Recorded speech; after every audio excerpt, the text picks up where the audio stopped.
This is Carter Williams, and welcome to the Matt Balaker Podcast.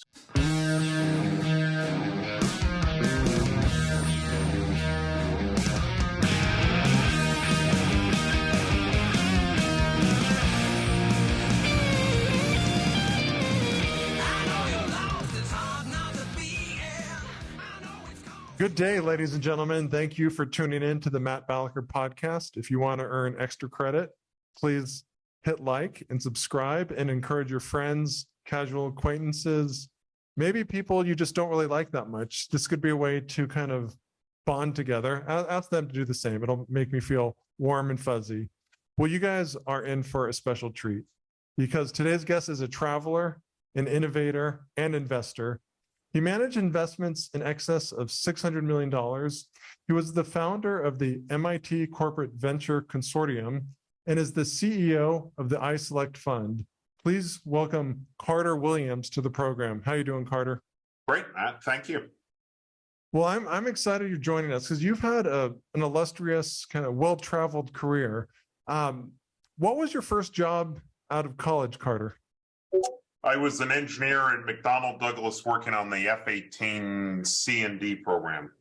F-18 C&D program. There's a lot of initials being thrown at me. What was your role in this program, Carter? So I was a producibility engineer, and our responsibility was to work between the design and manufacturing team to figure out how to make it easier to build the aircraft. So part of that was working with the shop to try to figure out why we were having defects and quality problems, and the other was work with engineering to figure out new manufacturing processes that would be more effective, better, reduce the costs, and improve the quality.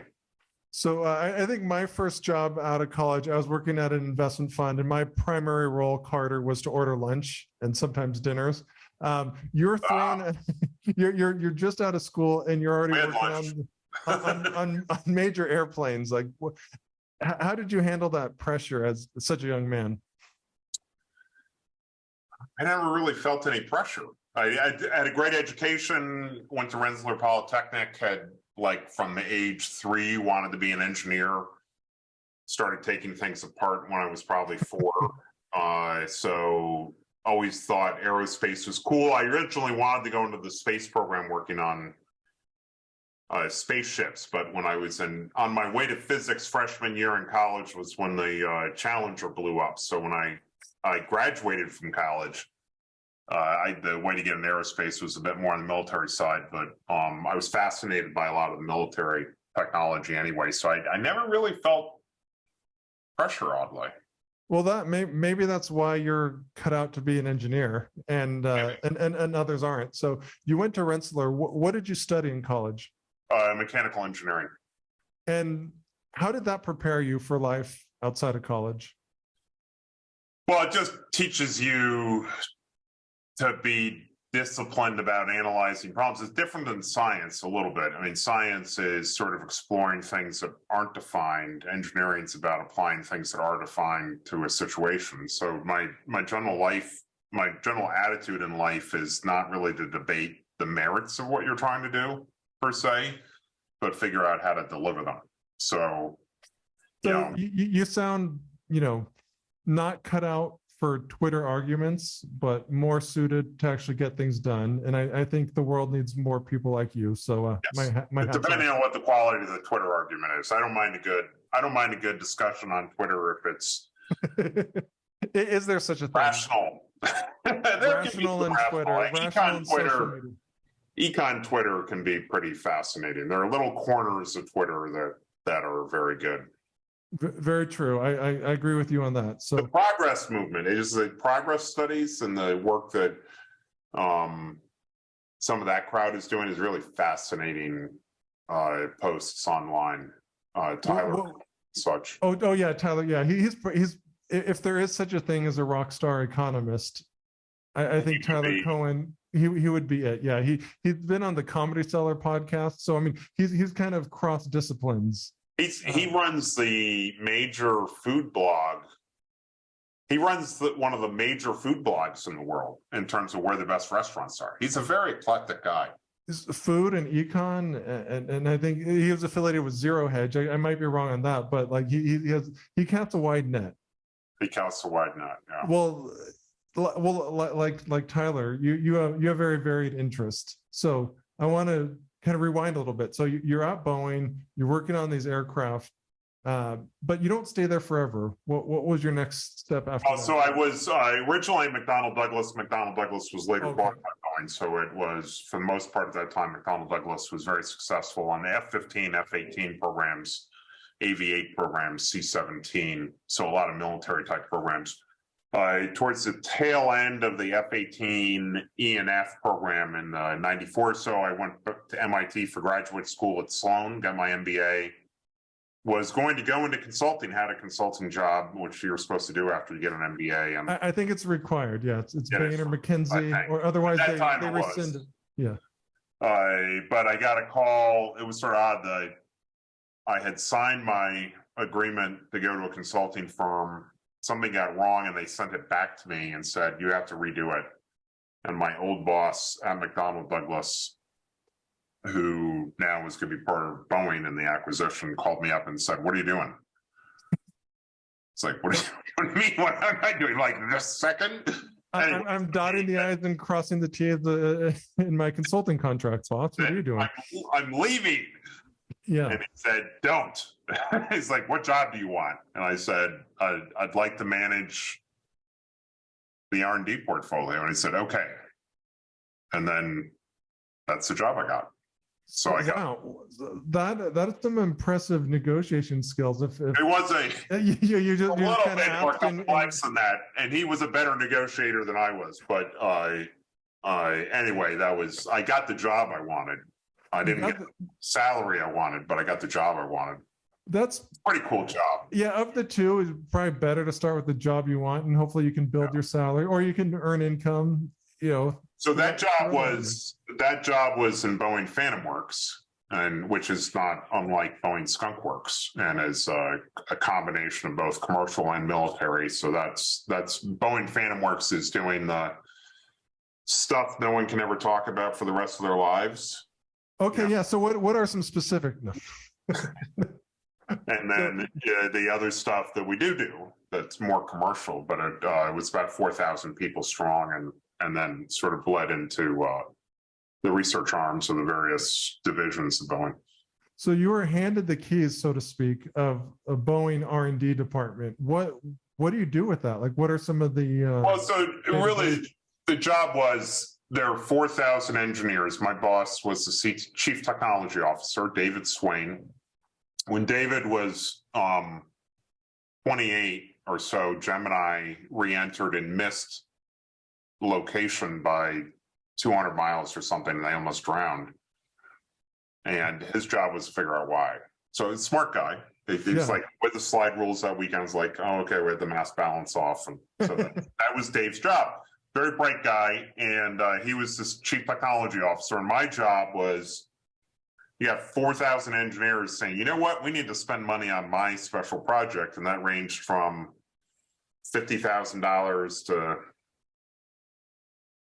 to do something to, $8 million to $40 million and so all these projects are swirling around. And my job was to try to make some sense of it and say, if we want to protect aerospace from 0 to 20 years out, what do we need to do along that line? And so my job was sort of manage that process amongst all the engineers and not really put my weight on anything, but try to, in a sense, he was a VC with a $350 million discretionary budget each year. Yeah, it's kind of an internal VC. And what are some of the more interesting or memorable ideas or projects that came across your desk? Well, we had to, for example, we had to upgrade the chicken gun. The chicken gun?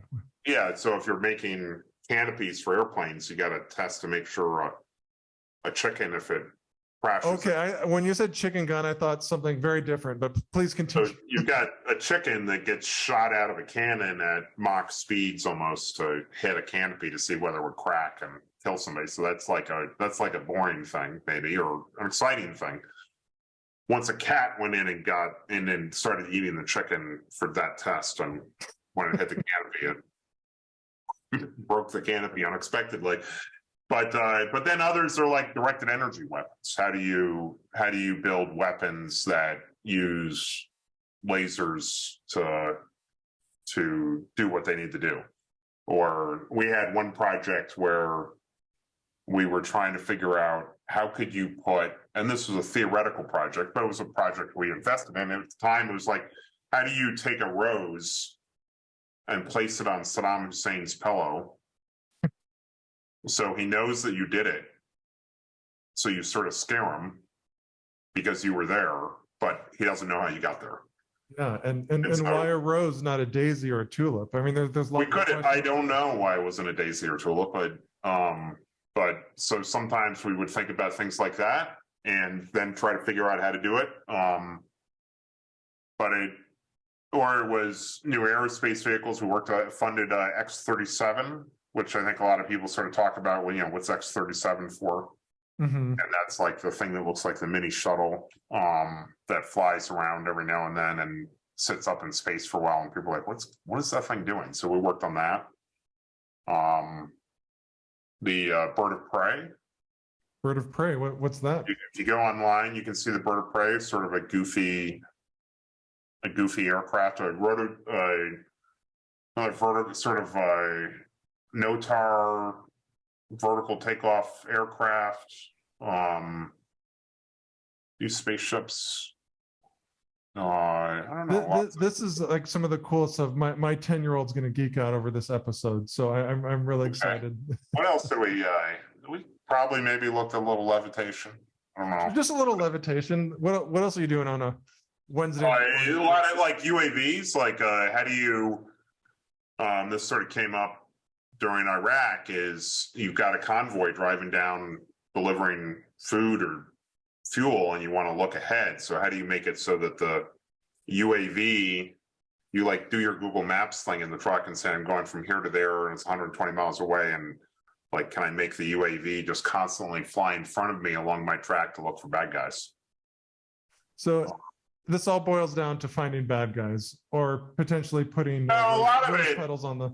The rose petal thing is at that time we were looking a lot at asymmetric warfare and how do you discourage people. So there's a lot of like we looked in some of our analysis about how to, we pay attention to things like, hey, if China gets a lot of their food from the U.S., then they probably don't want to go to war with us. Or let's take the balloon thing recently. So the balloon. Yeah. There was everyone had forgotten that we had this whole open skies concept that really came about after Gary Powers got blown up. And that was that there's an advantage to letting adversaries fly over, because if you're an adversary and you have no good reconnaissance, then you just imagine the worst of what somebody's doing. And then you build more weapons to imagine the worst. Right. Whereas with open skies, which was a treaty that was started by Eisenhower, but not ratified, but sort of done and then further ratified later, we basically decided that it made sense to allow adversaries to look over us so that they would realize that we weren't building some cosmic new weapon. Yeah, no, I'm just taking the trash cans up. I'm not doing anything of global importance. But then there are other fun things, like there are these facilities that we build these things at that, that the base is an hour and a half in on them and you get a speeding ticket on the base and nobody knows about. It's sort of weird, like covert speeding tickets. Don't speed on this base. I've been to Camp Pendleton, and that was the first thing they said. Don't speed. I wasn't even driving, but they told the driver. Camp Pendleton's a little bit more. But now imagine you're in a place that it's an hour from the gate to the location, and you get caught speeding. Very, very interesting stuff. So I don't want to get caught speeding on any bases or even. They could probably disappear you at that point. Then you probably wouldn't. No one would know. Then a speeding ticket is the least of my concerns if I'm just mysteriously disappeared. So, but a lot of what we're trying to do is make it so that people don't want to go to war. Yeah, I think a war avoided is better than a war won. That's Yeah. Yeah. The pretty last people common that want sense. to go to war is the military. Yeah. That's my So experience. what are, I mean, we don't have to turn this into a war discussion, but what are some general techniques that you think help prevent wars? It sounds like kind of openness, maybe trading with Openness, countries. like good reconnaissance, good information. But we even looked at things like if we weaponize UAVs, what would that do? And we found out that a president, when we tested it, that a president would more willingly go to war if he didn't think any lives would be lost. And that would actually, he would go into a conflict and that would actually precipitate a larger conflict. Whereas if you have the military saying, well, no, we don't want to send any troops in, it would slow a president down and slow the decision-making down. So you get these sort of weird behavior. Interesting. It's sort of like the old moral hazard argument. Like if you have too much insurance or too much safety equipment, so to speak, you'll take on riskier behavior. That's just magnified, like. But reconnaissance and the 97 forward period was a period that we called network-centric warfare, in which we really integrated everything a lot more. And so it makes it so that you can operate with a smaller troop force more effective. And if you know that people can respond better, it creates a certain safety net. So you're substituting more capital for less labor, so to speak. Yeah, I guess more capital. I think the costs have also generally gone down in terms of the monitoring systems and things. But if you take somebody like, if you have a weaker nation like Ukraine, if we can augment them with data without having to go into battle with them, does that protect and slow people down? So we have less conflict in some ways going forward compared to what we did. Well, World War II, but anyway. Yeah, well, we haven't had a world war in a while, and I hope it stays that way. I think most of the universe does. So you have this very kind of exciting, fascinating job in aerospace, and then you leave it. Where did you go next? So the CTO retired, and I decided that you only have a few chapters in life, so do something different. And I went to a startup named GridLogix, which was focused, one of the early Internet of Things companies.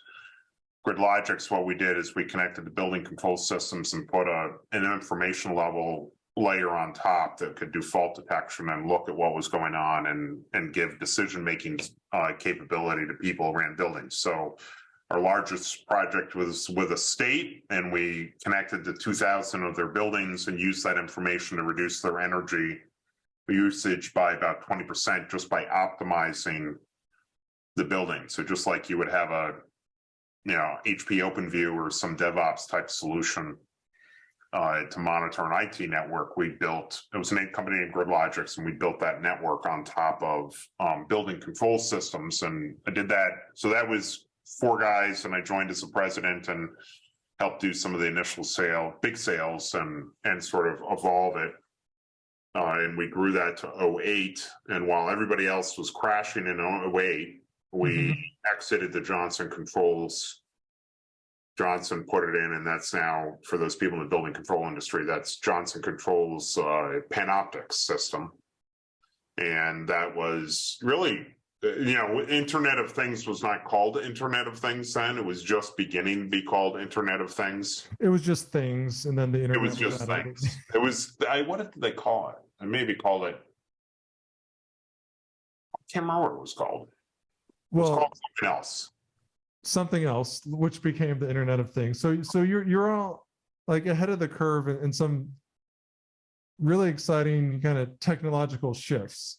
And I think that's how you and I connected, because more recently you've joined Iselect, which I knew a little bit about, and the little bit I knew interested me enough where I wanted to reach out to you. So for the listeners out there, please tell them what got you motivated to join Iselect and what you do there. Yeah, so Iselect is a venture fund, and we started it for a couple of reasons. One, based in St. Louis, and St. Louis happens to be a strong area around agriculture technology and healthcare, because in part of the ecosystem around Monsanto and then the ecosystem around WashU, I think. WashU was one of the three major centers for the Human Genome Project, and Monsanto was one of the major centers for crop genomics. So there's just a lot of that around here. So that was one thing. And then this was in the 2014 timeframe. And the other part was, hey, this tech stuff in Silicon Valley is doing well, but what are we doing with everything else? And if we got to have the same kind of stuff going on in Silicon Valley and St. Louis and Minneapolis and Cincinnati, we could really do some cool things in this country. And there are a lot of other industries that aren't doing that. And there were some changes in the Jobs Act, which allowed more democratization of investment and make it easier for investors of all different sorts to invest in venture capital. And so we started Iselect with two principles. One, be a leader in ag tech healthcare, and two, be a fintech startup that allows more investors to invest. So the core principle of what we're doing on investing is we spend 1.7 trillion in the US on food. We spend 1.9 trillion on the healthcare cost related to poor nutrition. So that is $6,000 per person in the United States we spend every single year dealing with the fact that we eat the wrong things and we get diabetes, cardiovascular disease, and Alzheimer's and other things, and then have to pay for that. So our notion is, I'm an engineer. I'm not going to get into a fight with everybody about climate. I'm not going to get into a fight with everybody about what they should eat. But if we can develop innovations that are better for you, taste better, are healthier, but cost less than bad, then you'll buy them. And then you won't get diabetes. So basically the thesis is don't get diabetes. Here's how. Yeah, I guess that's a simpler version of it. Now we play some games like farmers. You can go take $1.9 trillion of market share from your doctor. We love our doctors, but if we could move that into other industries, maybe that's better. Yeah, I'd love to focus on that some, Carter. Like, how would you want to rebalance kind of the spend, so to speak? What are some of the I guess the most obvious improvements we can make when it comes to nutrition and food tech? So one of the biggest things is reduce the cost of protein. So protein in the form of meat is expensive. People are like, is plant-based meat a fad? Globally, people are getting wealthier. We expect 3 billion more people to move into the middle class between now and 2050 because Asia's growing and people are moving to the middle class. The rest of the world is getting better every day. Here and everywhere else, it's getting better every day. People say it's not, it is getting better. So you got more people who can move in the middle class. When they move in the middle class, they have more money to spend on food. They want to eat meat. They want to eat better stuff. So globally, there's an increased demand for protein. There's not enough space to grow all that protein or grow all those animals. So there's a macro trend in that regard. But then the other thing is if we can bend the curve and reduce the cost of protein, then when CPGs are making food, they'll say, well, let's add more protein to it.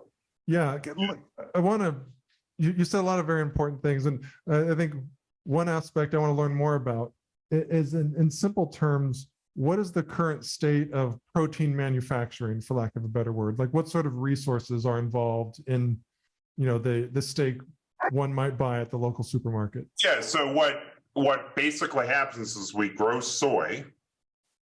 I don't know if you can hear the dog, but she's very excited. So we grow soy. She loves this podcast. Go ahead. Yes, she does. She does. She said that to me earlier, but she wants to go and play Frisbee. So anyway, we grow soy. We take that soy. We take 1.6 pounds of soy. We feed it to pigs and make 1 pound of bacon. And then we all eat the bacon. Or we do that with cattle. So one thing you can do is say, well, if we take that and make an Impossible Burger and use it more efficiently, is that better? And then some people say, well, we don't like Impossible Burgers. Well, not everybody eats meat. Right. People that are eating macaroni and cheese because they don't have as much money. So we can make Impossible Burger cost half as much as a real burger, but it tastes similar and it is a better conversion ratio of protein. When you're thinking of feeding 9 billion people, that that might be a more efficient way to move stuff through, and the costs won't get out of whack. So that's how I'm saying. What are some of the headwinds that you face in implementing this type of technology on a grander scale? Well, one is the current supply system and all the incentives and the subsidies and what people build and how soy goes to pigs, it doesn't go to humans, and how to redirect those supply chains. There's just a lot of infrastructure. If you take something like Fairlife, which was a milk-based protein drink that's become very popular, that was built by a milk co-op that had never really thought about making a CPG product, and it became a very popular sports drink. It was a more effective way to add protein when you're working out. Mm-hmm. And so you got to think through that. It's like, okay, they're making milk that was going into materials that was being shipped to China and coming back as an additive in the protein whey mix to be mixed into water for someone on a sport drink. And then instead of going that channel, now they're going to redirect all that and direct it into a drink that's going to show up on a shelf. And so there's just a lot of how you get package the product, manufacture it, pick it up, how you induce people to get it. So there are these shifts, or you're making an Impossible Burger and people say, well, we don't want processed burgers. We want processed food. You got to persuade people. It's like, well, this is a replacement for mac and cheese. It's not a replacement for right. grass-fed beef. And there's some people that we sort of want to give them a better choice than mac and cheese that's higher quality. And so you get this sort of market thing of people are like, well, that's bad for them to eat either. We should give them grass-fed beef. And it's like, well, grass-fed beef's like 3 times as much. And, there are real economic limitations here. And so it's really the adoption phase of how you work through, Beyond Meat, when it first came out, was in the vegan counter, and right. They wanted to be in the meat counter, and they had to pay slotting fees to do that and couldn't afford it as a startup. The grocers, I know in one case, the grocers someone twisted their arms and said, just stick it in the meat counter. Its sales went up 40x. Like, oh, we can make a lot of money this. And they up until that point, the grocery guys thought they couldn't make any money off of it. I know, isn't that interesting? And apparently it's like over 90% of the Beyond Meat customers are not vegetarians. No, they're flexitarians. Flexitarian. Do you know what a flexitarian is? Please tell me. I mean, yeah. So nobody knew what a flexitarian was. So there were people that were like, a couple times a week I'm going to eat vegan, but they weren't. I mean, they go both ways. They one day they want to be vegan, and one day they don't, and because they like the taste. Well, that's interesting. You mean there's some people that are not eating meat for ethical reasons. Right. And then all of a sudden there's this new group that actually likes vegan. Imagine that. Switches back and forth. And so if you're a CPG and you're sitting there, it's like, well, our marketing says that everybody wants, black Model Ts and nothing else. And then someone comes along and says, no, let's build a Ford Taurus or something better, and people are like, no, they don't want a Ford Taurus because they don't ever buy them. It's like, well, that's because they didn't exist before. So flexitarians emerge into the market, and now all the CPGs have got to, Nielsen's got to redo their research, and the Pepsi's got to rethink their research, and Mars has got to rethink their research. And it just, the thing in innovation, people are like, we need to speed up innovation. We need to speed up adoption. Right. Yeah. I think, we talked before, Carter, and there's a certain procedure that entrepreneurs usually go through when they present opportunities. And when we were discussing this, you mentioned the importance of adoption. Can you share with our audience a little bit about the process that you like to see? Pitch. Frankly, I would like, instead of people pitching everybody for investment in their startup, I'd like to have them pitch customers.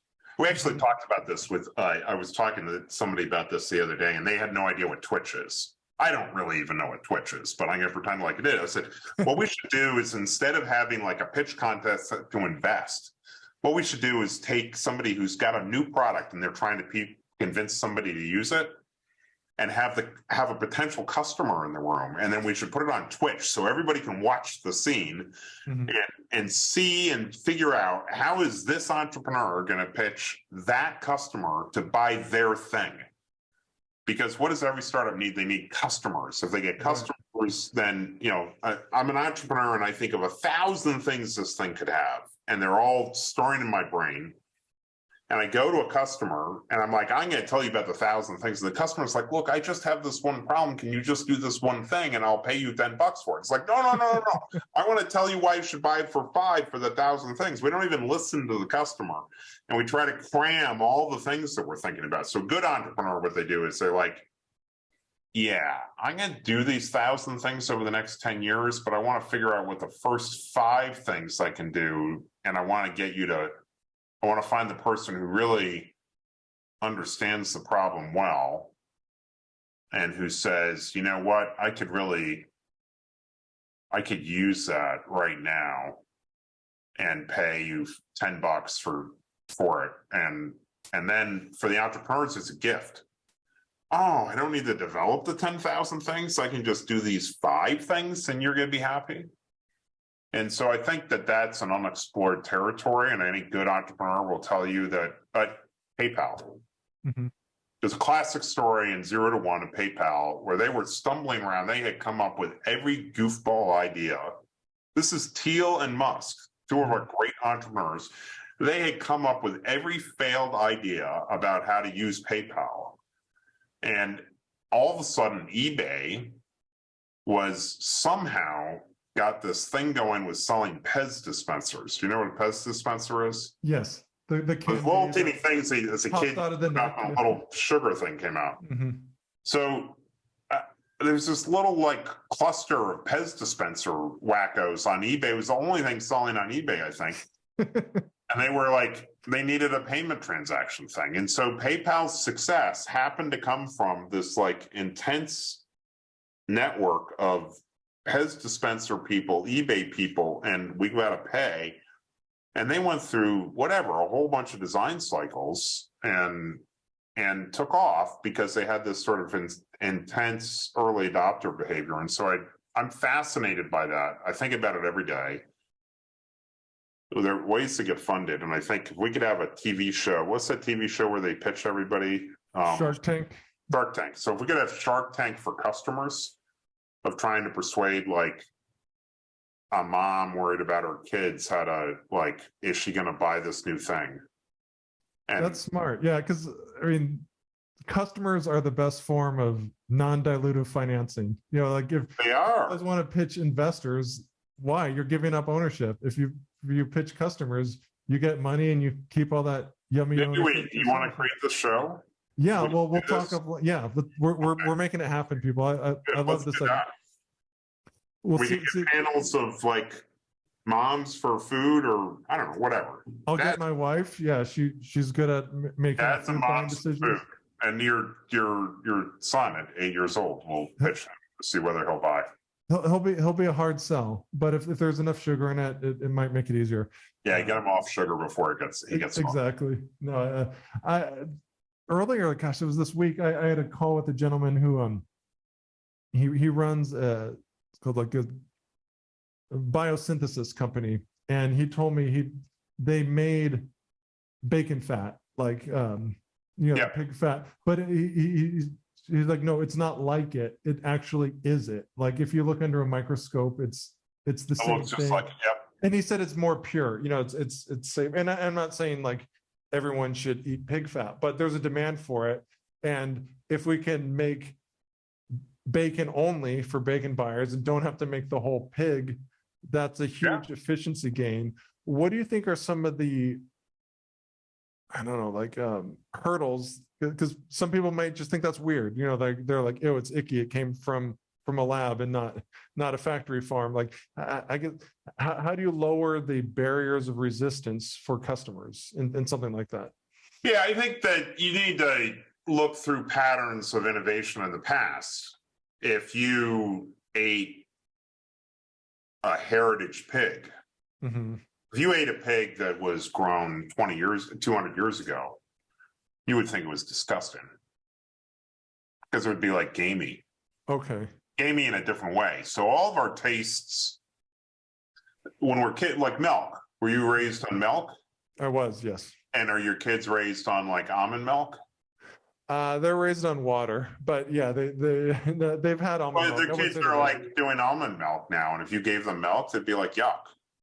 Right, throw it I up. think that there are patterns in the food world. I'm talking about food specifically. There are patterns in our understandings and our taste profiles and what we consider right and how we're raised that do influence these things. So I think that in the example of something like that, it could be that, you know, your kids' are maybe or start to have a diet that's, you know, we decide that pigs are less important. We want to protect pigs in some particular way, but we like the taste. I think it, you know, as we boost protein, we still got to boost fat. Right. As we think about making things, and Impossible Burger did that in some particular ways and sort of 1.0, but in 2.0, it's more likely, or 3.0, it's more likely to include something like a synthetic fat to help add to taste, because that fat has got particular value and taste. That's important. And so when we look through food science, these are the kinds of things we're investing in, is because we anticipate that you're going to construct this. Now, some of that, you've got the GMO issue, like is this engineered in frankenfood? But there are people that they're perfectly happy eating GMO food because they would starve otherwise.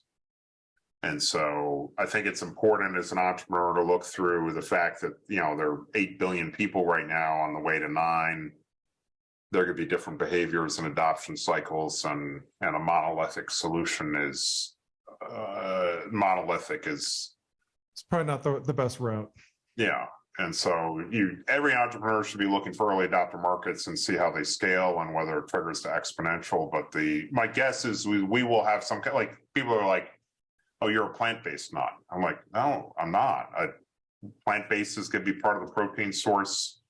Animal-based has got key amino acids we can't replicate, so that may be part of the source. And I'm not going to predict. I'm an engineer. I'm not going to predict which one is going to be the answer. Both will be available, and maybe different ratios. But I don't pick sides on that. I'm trying to pay attention to the market, and the reasons why both are necessary. We are carnivores. I mean, we're carnivores. And this is a recent debate on obesity that's come up where a medical professional said, well, obesity is genetic. And now the commentary, as it was characterized, I didn't see this first person, but as characterized was, now that it's genetic, we need to have a medical intervention. Well, of course it's genetic. We process sugars based on evolutionary practices that have take 40,000 years to evolve. So our bodies had a certain amount of sugar or a certain amount of protein available, and it metabolizes sugar in a particular way. Now, if people who have diabetes are the class of the entire population that don't metabolize it in as effective a way as others do, and so notionally, evolutionarily wise, they in fact they have a genetic bias towards it being negative, and they would die younger, and we would have an evolutionary effect over the next 40,000 years. What we did from manufacturing wise is we produced so much sugar at such a low cost over the last 40 years and inserted in so much food that our bodies have not been able to adapt. So yes, there's an evolutionary genetic reason why we have diabetes. Now, is the mitigation that we wait 40,000 years to evolve and give people a bunch of medicine? Or we back down on the sugar in our system by by serving taste desire with something that's more protein based? Yeah, I think, lots of, people much smarter than I would say, we're eating too much sugar and not enough protein, or not enough lean protein. I think, and it's hard, especially if people are exercising a lot. Getting protein is challenging. It's like, you don't want to just eat 14 pounds of hamburger meat. It's like you need alternative sources. you're on the front line, so to speak, of a very like fascinating, almost revolution when it comes to food science or ag science. What are some of the broader technologies or ideas that really excite you in terms of what changes we might be able to see in the near future? Yeah, I think the whole synthetic market is really fascinating, and so I really find that both precision fermentation and the synthetic thing fascinating to really normalize and make it so everybody has access to good food. So I find that really interesting, in some of the technology that using nanopores to understand the propagation, the growth of proteins and whether they're deviating. And so technically, that's a very sort of complex interaction that I just find really, can we get the science to work out right and build the engineering tools? But then on the other side, we are still advancing the genetics in beef. We're in the classical systems. We've really only touched and bred and modified and evolved the genetics of a lot of crops, of only a few crops, only 4 or 5 really. And so the ability to find other grains and proteins and insert and that we really haven't had or haven't put in a production scale. And while at one level it's neat to talk about this cutting edge technology, just from like a culinary taste and sophistication and how that interacts with culture and what is consistent with how people grew up as a child and what they smelt when they were a kid, and how that memories trigger and those memories, and thinking about new grains and new food that can come in and do that, and then integrating that into, if you can improve nutrition, you improve longevity, and what is life like? I grew up in an environment where people had kids in their 20s, and so I spent a lot of time with my grandparents growing up. Now people have kids in their 30s. So now you don't really spend much time with your grandparents. And I think that the notion that the cohesion of like multiple generations, I mean, one of the reasons I think that we have a hard time separating is we have 2 kids and there are no middle children any longer, because we have 2 kids and they're 30 years apart. And so nobody there's no moderation in any conversation. It's just kids yelling at each other. And so just the notion of as I get older, we can keep pushing technology, which is maybe what your question is, but then we can also understand the integration of that technology on the far end, dealing with the entire pyramid of people and making sure everybody has access to quality nutrition at an affordable price. How do we get technology to do that? But then at the other end, can we learn new food that's available and make that a little bit more scaled and a little bit more available and a little bit more traditional, a little bit more culturally connected to our lives, so that we can live longer and then live within our families longer. All that is fascinating to me. It's very fascinating, and we're wrapping up, but I'd like to get your take on this. What are you most optimistic about when it comes to some of these projects you're working on? The human capacity to innovate. I think that the physical resources are finite. There's only so much steel on the ground. There's almost only that's finite. But the human imagination is infinite. When I spend time with young people who are like trying to learn and run into the ones that read and listen to other things that are going on and don't get stuck in the stupidity of the news, I'm just so excited, because you can just see a connection of, can we apply our brains to really take on these problems and just make life more pleasant. And that's what I see every day. I stopped watching the news, so that probably helped. But I think stop watching the news is a key ingredient to a more pleasant future. Yeah, I've got zero. Our human capacity to innovate is exponential, and within your kid's time frame, lifetime, they will easily, gleefully live past 100. They will have access to travel in ways to the stars that we haven't expected. They will have the ability to learn and live multiple lives. You know, it won't be like I work my job and then I retire. You'll when you're living to 100 and older, you're going to live multiple lives. And I just think it's exciting to think about those experiences. And I think that's already here. You know, that the person will live regularly to 100 has already been born. Well, that's very exciting. And to the people listening right now, Carter, who want to learn more about you, want to learn more about Iselect, where can we direct them? Iselectfund.com. We've got a website. We are now introducing an app. So you go to the App Store. We had a lot of high net worth investors invest in us. We've had a lot of other people that say, look, I want skin in the game. I want to both invest in ag tech, see it grow. I want to become a customer. So we've created the first step of an app so people can invest directly, and they can go to Iselect Fund on the Play Store and get the first versions. It's beta on the Play Store or Apple Store.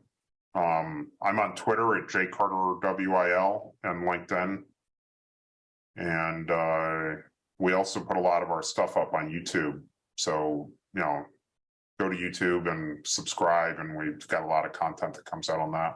Great playlist, and we'll be sure to include those links in the description on this episode. So, Carter, please come back. We enjoyed having you, and thank you so much for being our guest today. Yeah, thank you very much for your time. Thank you for listening to this episode of the Matt Balaker Podcast. To learn more, please check out mattbalaker.com and encourage your friends to like, subscribe, and share. Really appreciate it.